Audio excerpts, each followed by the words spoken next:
And we are going to study these verses, from verse 1 hanggang 7. I hope magawa natin ang mga oras na ito. Amen.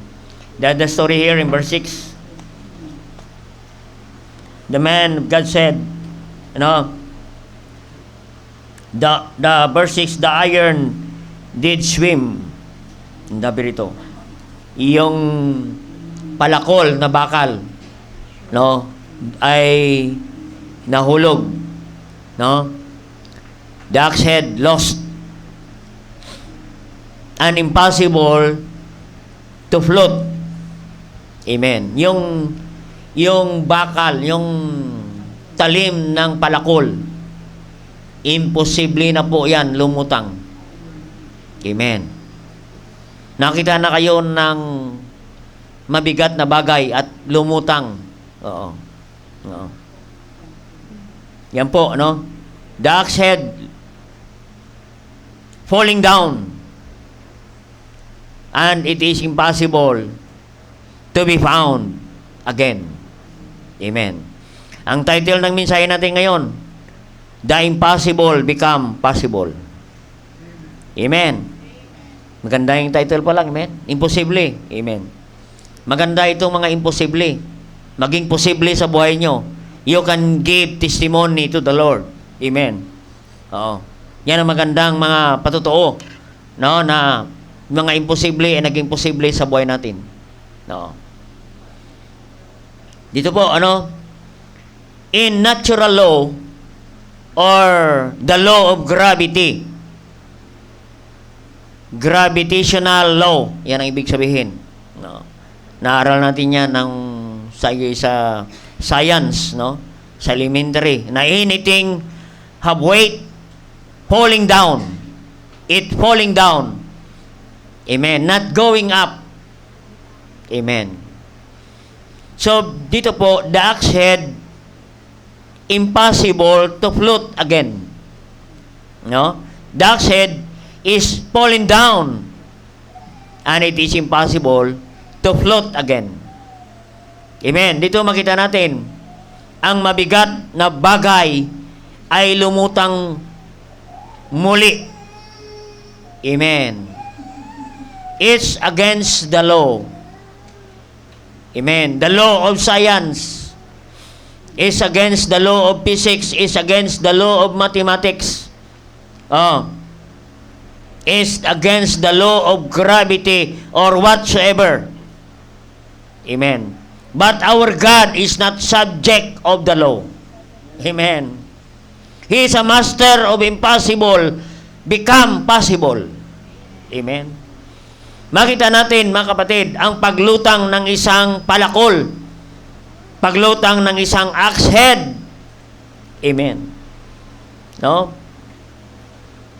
At naniwala po tayo, mga kapatid, na may kinalaman ang Diyos sa paglutang ng palakol na ito. Amen. We believe it is God's intervention. May pakialam ang Diyos, may kinalaman ang Diyos sa mga nangyayaring ito, mga kapatid, through the man of God, Elisha. Amen. This is the story, this is one of the miracle of Elisha, na kasama ni Elijah, ito ay naging milagro sa buhay ni Elisha. Amen. Is one of the great miracle in the life of Elisha. The axe head,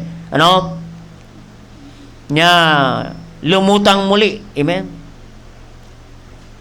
Impossible. Kaya mga kapatid, anumang mga bagay sa buhay natin na imposible mangyari, parang imposible mangyari, tanda natin, may kinalaman ang Diyos. It is under God's intervention through the man of God, Elisha. Amen. Makita natin, nakaranas na kayo ng mga bagay, parang imposible. Dahil nandoon si Elisha, the man of God, naging posible. Gumawa ang Diyos. God intervened. The things happened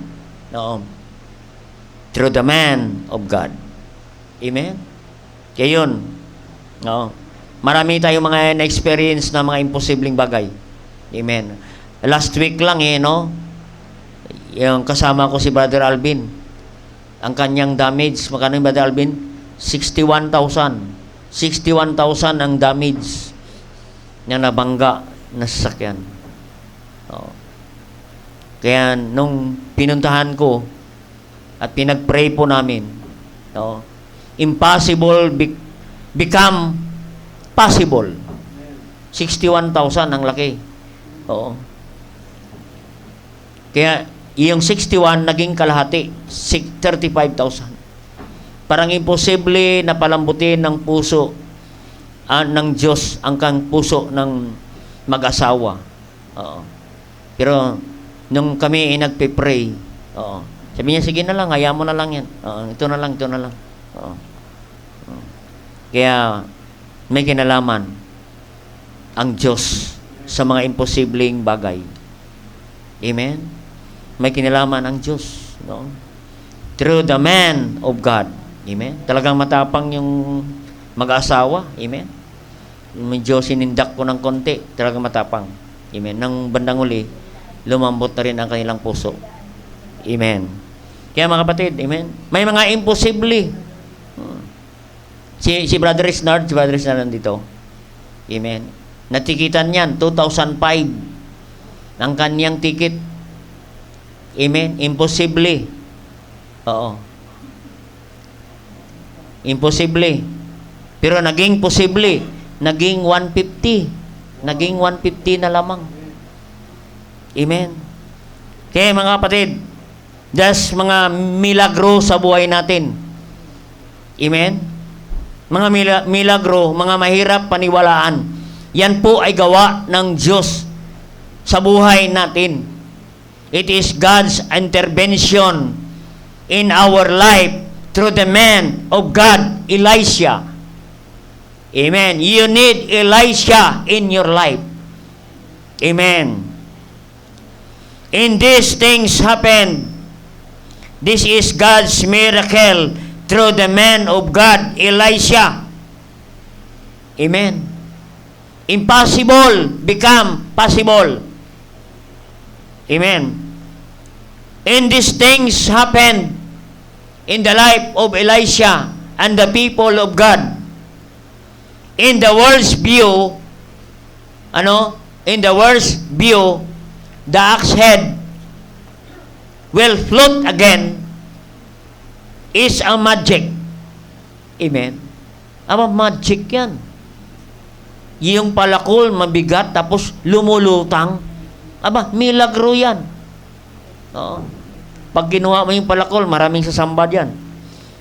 Sambahin nila yan. Gawin nilang imahin yung palakol. Kasi milagro eh. Amen. But for us believers, we don't believe magic. We believe miracle. Amen. God's miracle is under God's intervention in our life. Ibig sabihin, kapatid, pag ang Diyos gumawa ng milagro, may kinalaman at nakialam ang Diyos dyan. Amen. At nandyan ang man of God. Amen. So dito po sa pangyayaring ito, sa ating binasa, sa chapter 6, and the sons of the prophets said unto Elisha. Yung mga sons of the prophet, siguro ito ay mga anak na mga pastor, mga Bible student ito, mga worker, mga sa gawain ng Panginoon. The sons of the prophet. Ito ay mga manggagawa sa simbahan. Yan po ang sons of the prophet. Ano po ang pangyayari dito? Ang sabi niya, behold now the place where we dwell with thee is too straight for us. Behold. Nakita nila na marami ng mga tao sa gawain ng Diyos. Masikip na ang lugar. At nagpasya ang mga ito na magtayo ng mas malaking lugar, malaking building. Amen.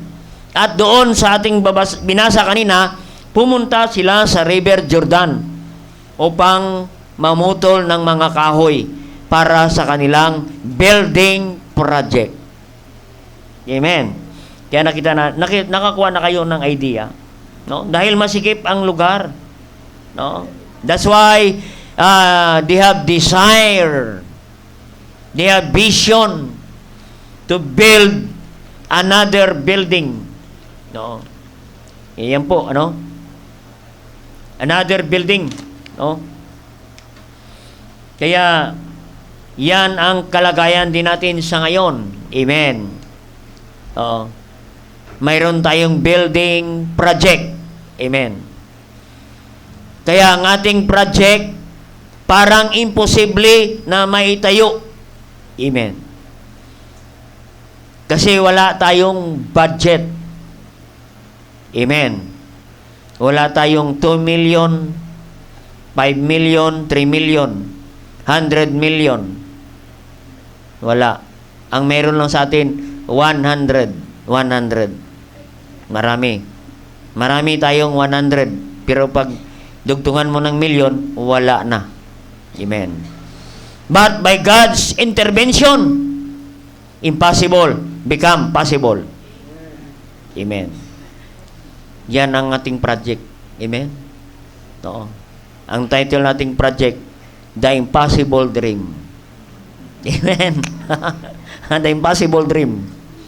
Ang imposible maging posible. Amen. And we study here the story of Elisha. Amen. The axe head falling down. And impossible. It is impossible to float again. Malulumutang ulit. Imposible. Kaya ganon ang building natin. Parang imposibleng maitayo. And we build this by faith. We don't build our building because of money. We build our building by faith in God. In God's miracle. And this morning, we are going to study the principle of Elisha. How impossible become possible. Amen. Oo. Kaya I hope na makuha natin to. I-emphasize natin ang 1 to 7. Study natin. We study these verses. Isa-isa. No. Ang sabi dyan, dito na po tayo sa point number 1. Impossible become possible. Makita natin sa verse 1 pa lamang. Sabi ng mga full-time workers, sabi ng mga gawa, behold, the place where we dwell with thee is so straight for us. Amen. Masikip na, puno na kayo, hindi na kayo kasya. Amen. Behold, tingnan ninyo. Tingnan ninyo ang lugar. Wala na kayong social distance. Baka magpalitan na kayo ng mukha. Amen. Mahirap naman. Amen. Baka si Brother Jared, malaman natin, kamukha na ni Brother Michael. Amen. Praise God. Amen. Baka hindi naman sila papayag. Amen. Iwan ko lang. Amen. Tira mga kapatid, yan po. Behold, sabi ng Biblia, now. Amen. The word behold means to see. Amen. Makita natin sa point number 1, they see the need. Amen. So, number 1, the initiative. Amen. The initiative. Principle number 1, impossible become possible. Amen.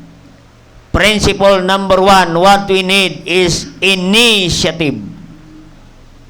These people of God initiate to build the building. Initiate the project. Amen. Nakita nila They see the need. Nakita nila ang pangangailangan ng gawain ng Diyos. Masikip na sila, dikit-dikit na sila, at hindi na sila makahinga. Amen. No. Kaya dati, ang sikip natin, maraming naghihimatay. Dinadala na lang natin sa labas, no? Buti ngayon, medyo nasanay na sila, no? No, kinakapos ng hininga, kinakapos ng oxygen. Kinukulang tayo ng oxygen. Kasi kulang tayo sa supply ng oxygen. Ilan tayo nagsisingot ng oxygen? Kulang. Amen. Kaya mga kapatid, no? Yan po, no? May mga tao sa simbahan, no? Na nakita nila ang mga pangangailangan ng simbahan. Amen? They see the need. Sabi rito, behold, now the place where we dwell with thee is so straight for us. Nakita nila ang pangangailangan ng gawain ng Diyos. Amen? No? Kaya nga sabi ko kanina, sabi ng ating architect, mga 25,000 a week ang kailangan natin sa ating construction. Amen? At ito ang kailangan sa gawain ng Diyos, mga kapatid. Katulad sa ating binasa, nakita nila ang pangailangan ng gawain ng Diyos. Amen? We see, behold, the place where we dwell with thee is so straight for us. Nakita nila, sobrang masikip na sila doon sa kanilang simbahan, and they need a project. Amen? And what we need, impossible become possible. What we need is principle of initiative. Ano ang initiative? Initiative means readiness to engage in difficult activity. Difficult activity. It means we need initiative, we need sacrifice. No? Difficult, pero makita natin ang word na initiative, readiness, nakahanda, mga kapatid, nakahanda magsakripisyo ng oras, nakahanda magsakripisyo ng financial support para sa project. That's what we need today, like the time of Elisha. Amen? They have initiative. Amen. No? The sons, here is the son of the prophet. Ito po ang mga faithful sa gawain ng Diyos. Ito po ang mga full-time na gumagawa sa gawain ng Diyos. They see the need. Amen. At makita natin, ang nakakakita ng pangailangan ng gawain ng Diyos ay yung mga Kristiyano na matatapat sa gawain ng Diyos, faithful in their attendance. Amen? Nakikita nila. Kaya nagkaroon sila ng initiative. Those are people, are faithful in the church. Amen? Yan ang maasahan sa gawain ng Diyos. Ang sabi ng Proverbs, confidence to unfaithful men is like broken tooth. Ang mga unfaithful sa gawain ng Diyos ay hindi mo yan maasahan. Wala po yan initiative. Katulad yan ng broken tooth na walang ma-accomplish. Amen? Kaya mga kapatid, yan ang kailangan natin sa simbahan. What we need is initiative, readiness to sacrifice. Amen. Willing to sacrifice willing to give their time, willing to give their resources for the sake of the Lord's work. Amen. Initiative. Nakita nila ang pangailangan ng gawain ng Diyos. Amen. Initiative. Amen. Makakita ka ng miyembro na ganon. Nakita niya ang electric pan. Marami ng alikabok. Pastor, nakita ko, kailangan itong linisin. Kailangan ito pinturahan ang dingding na ito, pastor. At ako na ang mag-initiate nito, pastor. Ito, pastor, sira na ang onidoro. Kailangan ito palitan, pastor. Pastor, ang pulpit mo ay pilay-pilay na. Kailangan niyan palitan na. That's what we need. The people of God in the church have initiate, mga kapatid, initiative to see the need of the Lord's Word. Yan po ang principle number 1. Amen? They see the need that is called initiative, ready to sacrifice their time, talent, and treasure. They're ready to serve the Lord. Amen? Sacrifice. And number 2, in verse 2 again, basahin natin, let us go, we pray, unto Jordan, and take thence every man a beam, let us make a place, and where we may dwell. And he answered, go ye. Amen. Makita natin, let us go. Amen. Yan ang magandang prinsipyo ng isang tao, no? We have project today, let us go. Amen. Number 2, cooperative. Cooperative. Amen. Hindi siya kumukontra. Cooperative siya.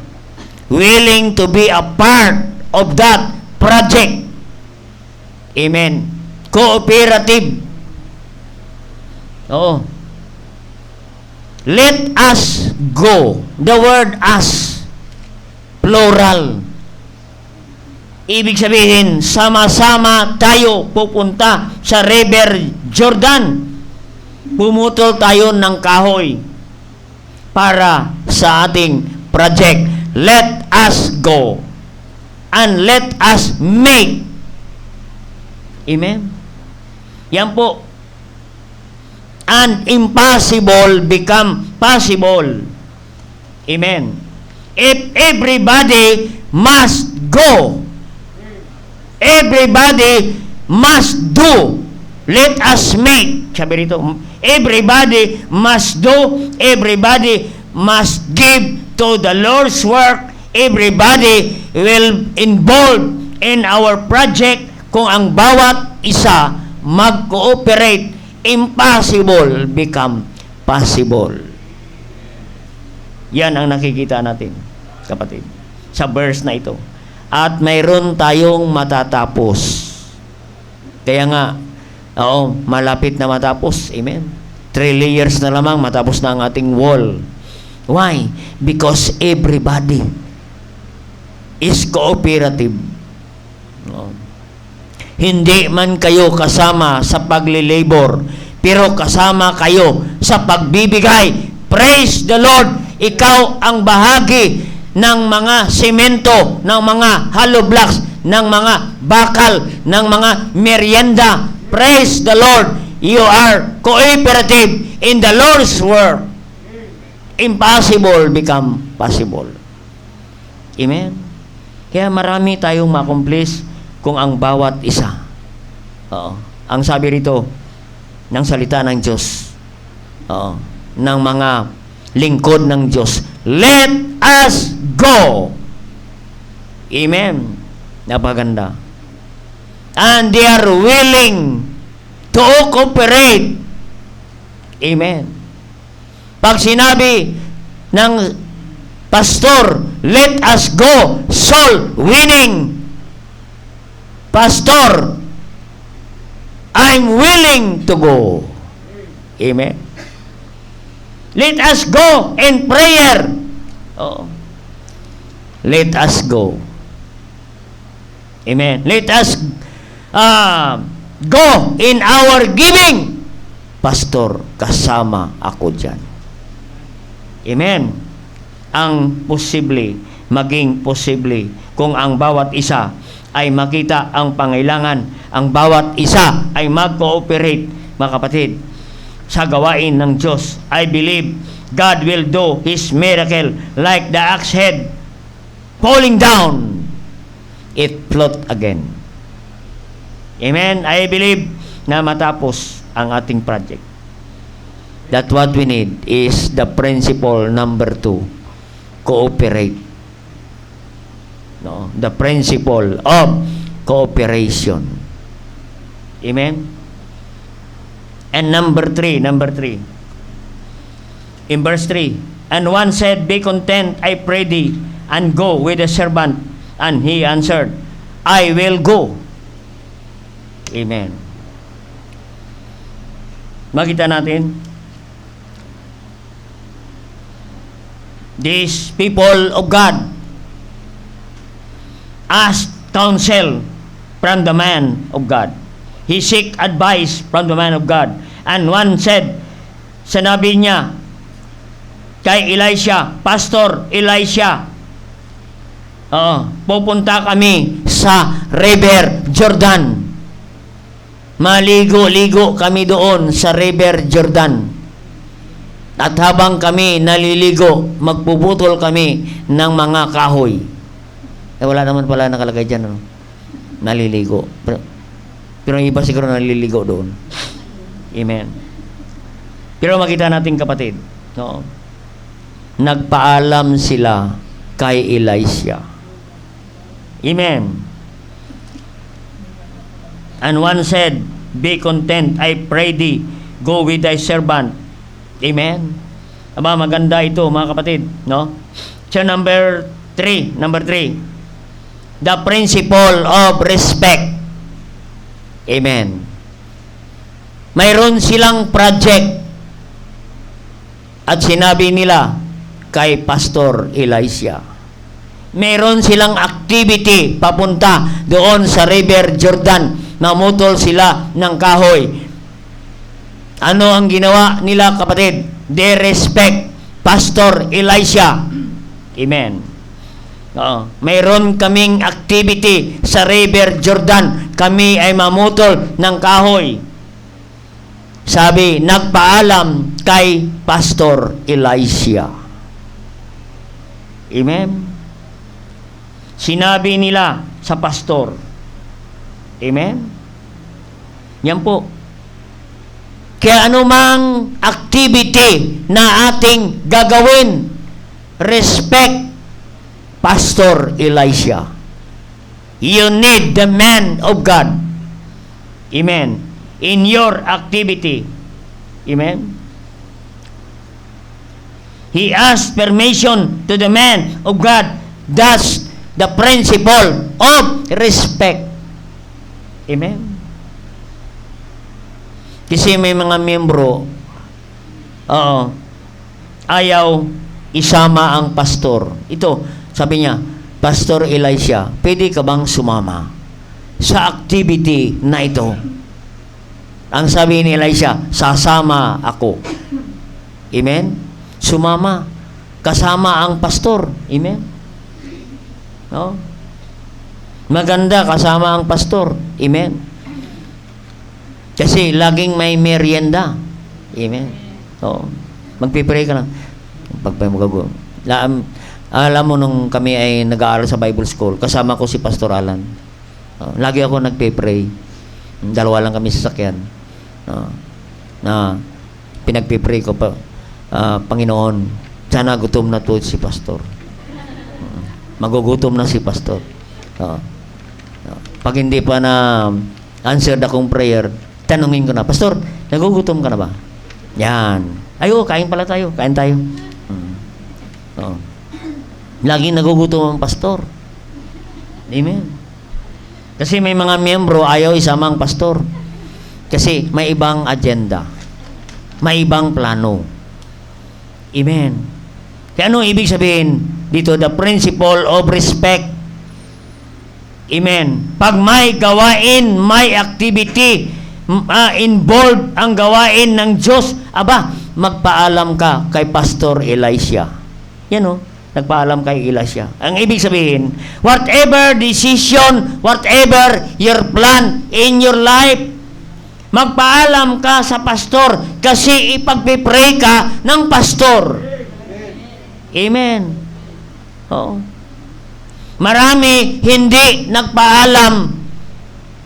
Oo. Pinaalam. Iba yung nagpaalam kaysa pinaalam. Amen. Ano ang dapat gawin pag mayroong activity?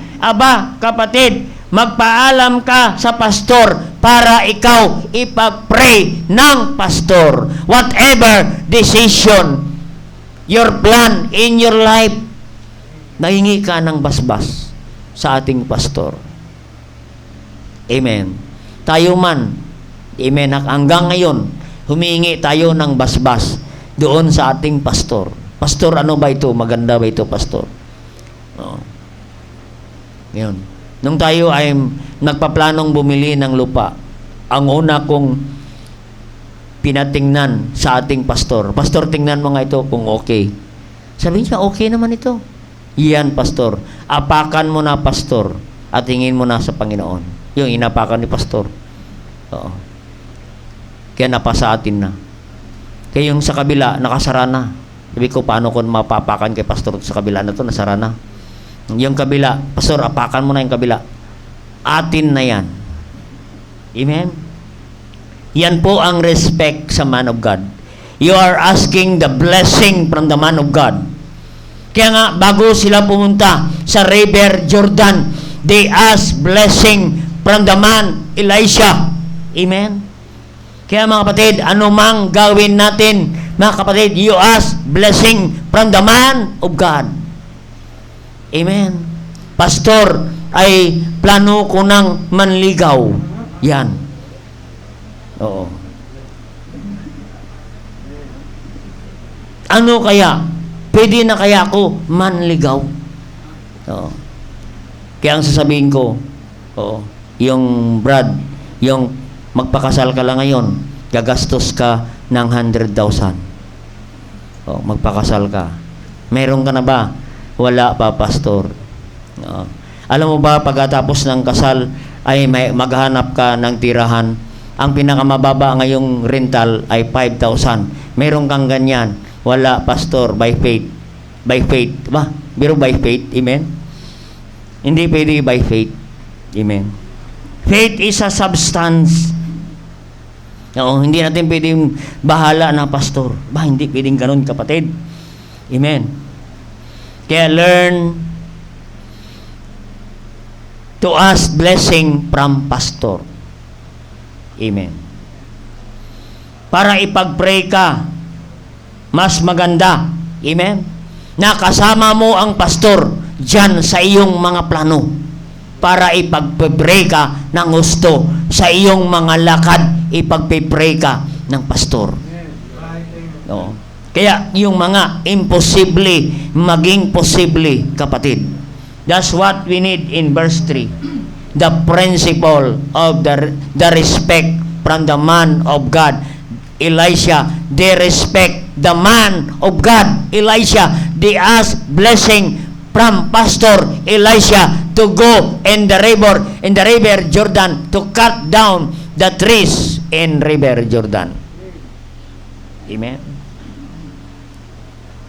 Kaya yun, mga kapatid, na maganda. Maging posible. Kung mayroon kang plano, ipanalangin mo. Pag panalangin mo, isama mong pastor sa panalangin, kapatid.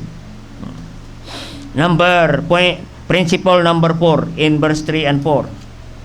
Ang sabi niya, so he went with them, and when they came to Jordan, they cut down wood. He went with them. Amen. Ano makita natin dito? Unity. United. Amen. unity. Sabi ni Pastor Elisha, I will go. So, he went with them. Sama-sama sila sa pagputol ng kahoy. They were united. Together. Togetherness. They went together. They sacrificed together. They pray together. Amen. They pray together. Kaya nga ang malaking kahoy,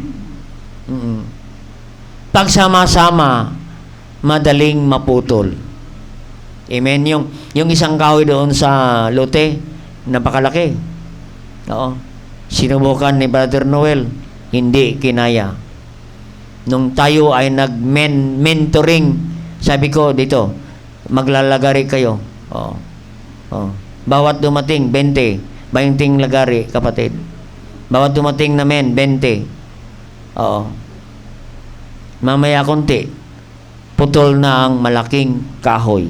Tag-20 lang kaming lagari, 20. Oo. Yung iba, gusto 30. Sabi ko, hindi, 20 lang. Amen. Gusto nilang magpapawis. Ay sama-sama, kapatid. Yan ang gawain ng Diyos pagsama-sama. Maraming ma-accomplish pag tayo sama-sama. Amen. Sama-sama magbuhat ng bakal, sama-sama magbuhat ng hollow blocks, ng tubig na mabigat, kapatid. Pag sama-sama, ang mabigat ay maging magaan, kapatid. Amen. Yung ating pangailangan this week, we need more than 20,000. Pag tayo sama-sama, madali lang po yan, maging magaan. Mabigat ang 20,000. Pero pag sama-sama, ang maliliit, pag isama-sama mo, ang walis, pag isama-sama mo yan, ay makapangyarihan ang walis. Kung isa, mahina. Pero pag sama-sama, united, kapatid, marami po tayong ma-accomplish na proyekto. Amen. Sama ako dyan, I will go. Amen. United in soul winning, united in giving, united in prayer, may ma-accomplish tayo sa gawain ng Diyos, kapatid. Ano ang blessing dyan? Sa Psalm 133, Psalm 133. The blessing of unity. Amen? Yan ang principle of unity. Psalm 133.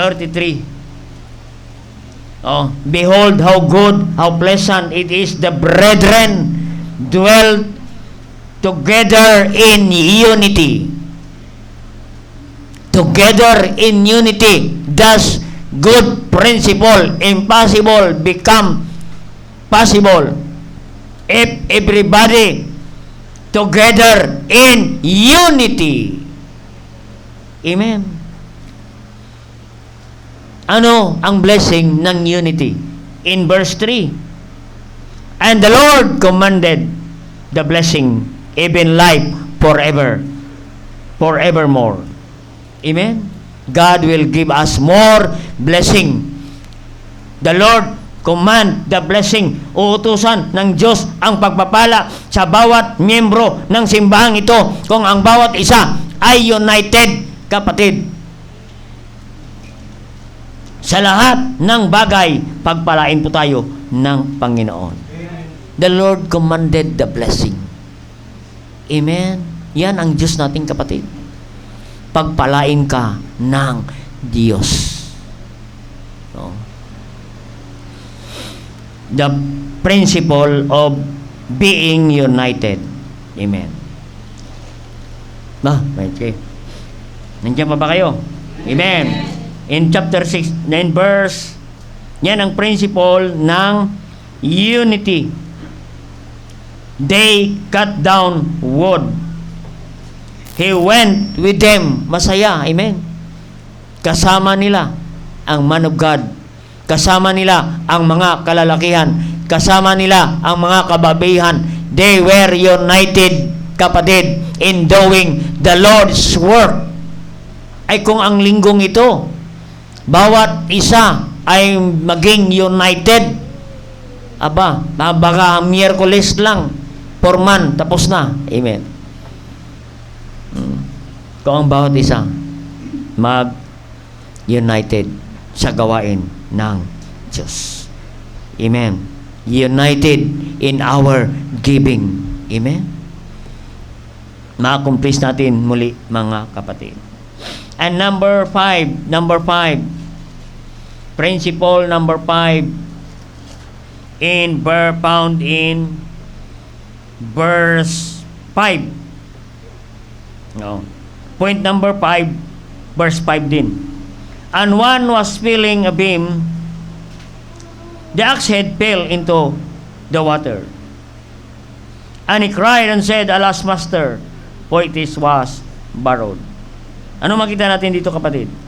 Merong problema. The axe head fell into the water.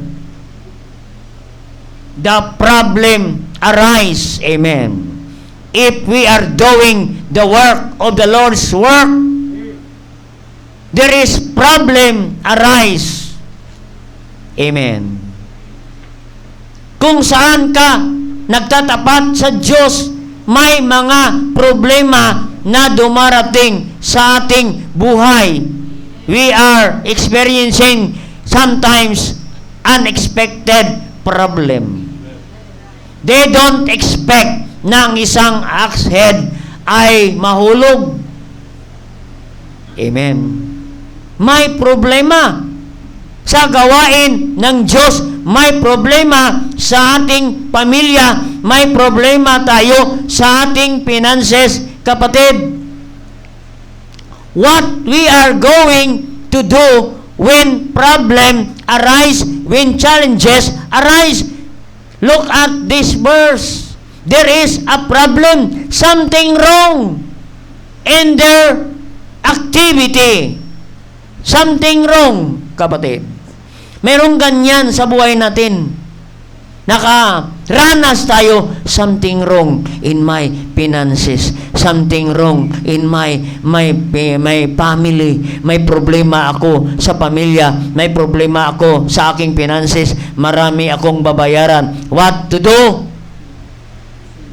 Sabi, the Bible says, he cried and said, Alas, master, it was borrowed. What we need is the principle of prayer. If you have problem today, cry unto the Lord. Amen.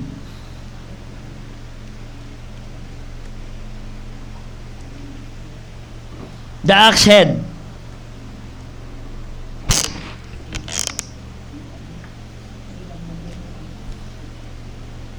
The axe head. Nahulog, kapatid. Ano man ang problema natin ngayon, prayer lang ang kailangan. Amen. Something lost in your life. You lost your finances. Cry unto the Lord in prayer. Nawalan ka ng pera, pambayad, marami ka mga bills na nakapila, babayaran. What you do today? Cry unto the Lord in prayer. There is something wrong in this life of Elisha, kapatid. Something wrong. What they did is cried unto the Lord, Master. Amen. They lost his axe head, kapatid. Ano man ang nangyayari sa buhay natin ngayon, you lost your job, cry unto the Lord. You lost something, you lost your desire in the Word of God, cry unto the Lord. Na wala ka ng gana makinig ng salita ng Diyos, wala ka ng gana umattend ng services, cry unto the Lord and God will send you revival. Amen. Oh. Whatever challenge you have today, whatever pressure you have today, whatever discouragement you experience today, discouragement, disappointment in your life, just pray, cry unto the Lord. Matthew 11, verse 28, Come unto me, all ye heavy laden, and I will give you rest. Philippians 4:6, Be careful for nothing, but in everything by prayer and supplication, let your request be made known unto God. Amen. 1 Peter 5:7, casting all your care upon Him, for He careth for you. Whatever problem you have today, give it to the Lord, cast it to the Lord. Whatever burden you have, Psalm 55 verse 22, cast thy burden upon the Lord, and He shall sustain thee, and He shall not suffer the righteous to be moved. Amen. Cry. The problem arise in these verses. What they did is they cry unto the Lord. Amen. And next, alas, master, it was borrowed. In verse 5 again. Amen. The axe head fall into the water. Amen. And he cried and said, alas, master, it was borrowed. Amen. Ano the axe head is falling down? Means the principle of stewardship. Amen. The word, alas, master, it was borrowed. Amen. Means stewardship, means caring for other properties. Yung palakol, kapatid, na nahulog, yan ay hiniram lamang. Maybe, hiniram lamang yan sa kanyang kamag-anak, hiniram na lamang yan sa kanyang kaibigan o sa kanyang kapitbahay. Basta, ang kanyang gamit na axe head, palakol, ay hiniram lang, kapatid. Mahirap manghiram. Tapos, nasa uli mo, sira na. One time na ako napagalitan ng tiyuhin ko. Naghiram ako ng brass. Yung brass, ang ganda-ganda ng brass na sa pintura. Hiniram ko ng brass. Pagbalik ko, kapatid, ay tumigas na. Naku po, binalik ko. Sabi ko, Uncle, doon na po yung brass mo. Sabi niya, pakitapon na lang yan. Pakitapon na lang. Hindi ko na kailangan yan. Amen? Oo. Hindi tinanggap. Amen. Bakit? Hindi ako magandang katiwala ng kanyang pinahiram na brass. Ito rin po ang nangyayari, mga kapatid. The axe head was borrowed. Hiniram na lang, kapatid. That speaks of carelessness. Amen. What we need is to be careful of what we have borrowed. Amen. Pag naghiram tayo, aba, ibalik natin ng maayos. Pag nag-utang tayo, ipalitan natin ng eksakto. Maganda nga, may tubo pa. Amen. Yan ang stewardship. Amen. Bakit nahulog ang palakol? Because of his carelessness. What we need is a good steward.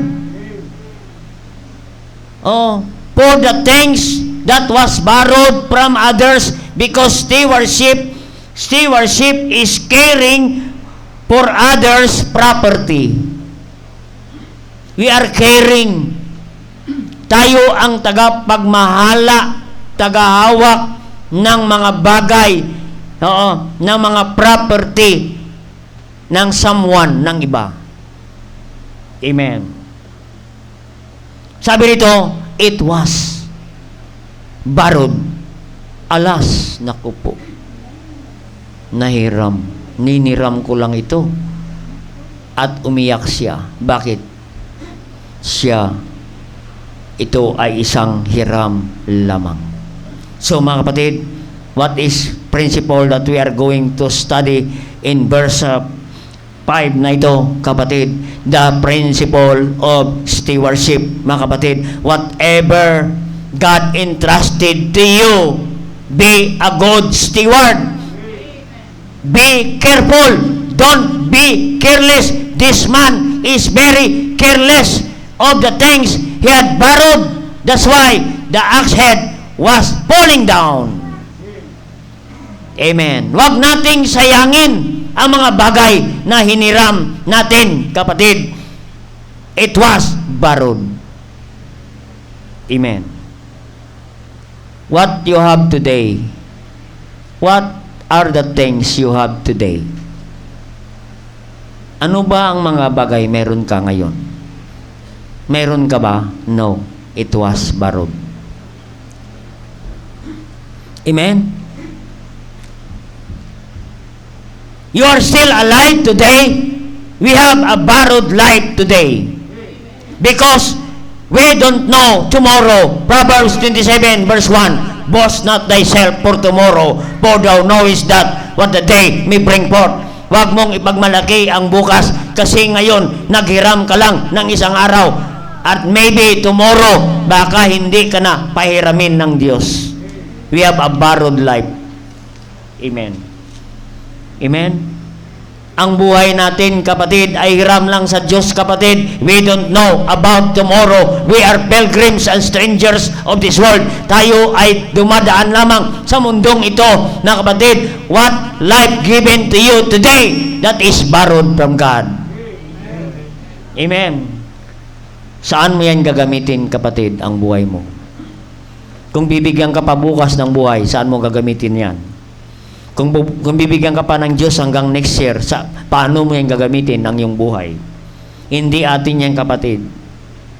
Ang ating buhay, Sunday ngayon, hiram sa Diyos. Ang ating buhay natin bukas, maghiram ulit tayo sa Diyos. Panginoon, pahiramin mo ko ulit, Panginoon, ang buhay tomorrow. At pagising mo, Lord, thank you again. You trusted me another day in my life. Lord, help me to utilize, to use my life today for you, for your glory and honor.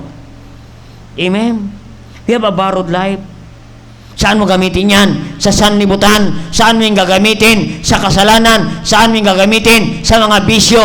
Our life, mga kapatid, is borrowed from God. Your body, God give us you a healthy body. Binigyan ka ng Diyos ng malusog na pangatawan, and that body is the temple of God.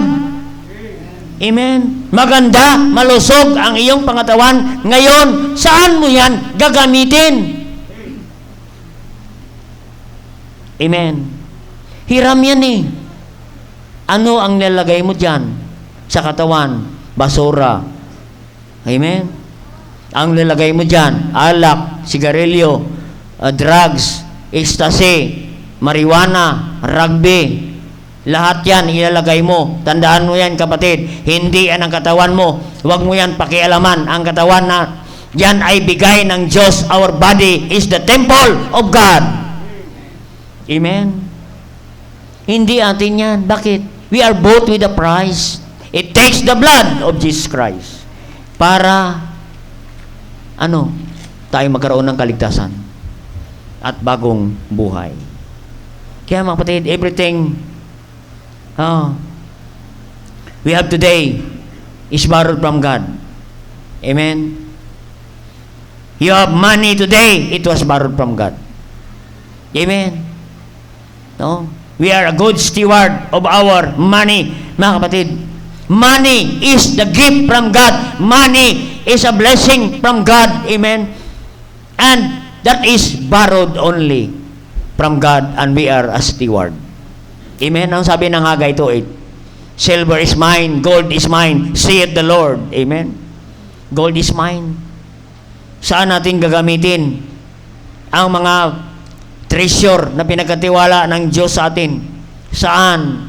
Dahil sa Kanya galing, kapatid. In Romans 11 verse 36, ang sabi niya, saan natin gagamitin ang ating mga kapirahan, kapatid? Ang sabi ng Romans 11:36, for of Him, through Him, and to Him are all things, to whom be glory forever and ever. Saan natin gamitin?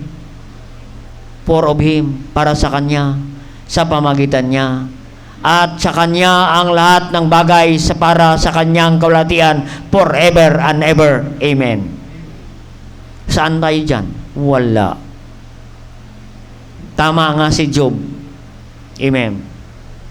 Ang sabi niya ni Job, lumabas ako sa sinapupunan ng aking ina wala akong dala at ako babalik sa lupa na walang dala, kapatid. And he said, naked came I out of my mother's womb, and naked shall I return. Later, the Lord gave, the Lord taken away. Blessed be the name of the Lord. Whatever blessing we have today that is borrowed from God, bless the name of the Lord.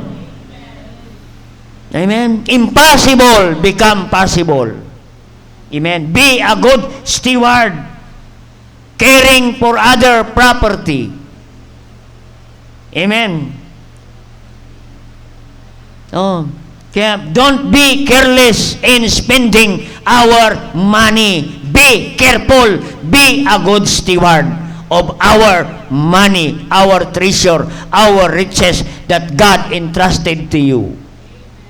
Because that is borrowed from the Lord, and we are only a steward, and use it, those finances, for God's glory, for His pleasure. Amen? Kaya makita natin, use it for the glory of God. Amen? And last, in verse 7, in verse 7, makita natin, therefore, and he said, take it up today, and he put out his hand and took it. Amen. Ang sabi dito, sabi ng isang lalaki na nahulog, nahulog ang axe head, ang palakol, at lumapit siya kay Elisha. In verse 6 and 7, and verse 6, sabi dito, and the man of God said, where it fell it, saan ito nahulog? Ipakita mo sa akin saan nahulog. At kumuha si Elisha, pumutol siya ng isang kahoy, isang stick, at kanyang tinapon doon sa lugar, kapatid, na kung saan nahulog, kapatid, and the iron did swim again. Amen? Oh, kumuha ng stick, ng branch, ng kahoy, at hinampas yung tubig sa tapat ng nahulog, kung saan nahulog ang axe head, at lumutang ang axe head na yan. What a blessing! Miracle! Amen. Milagro, kapatid. Ang milagro, walang mangyari pag hindi mo yan kukunin. Amen? Makita natin, lumutang na. Anong sabi niya sa verse 7?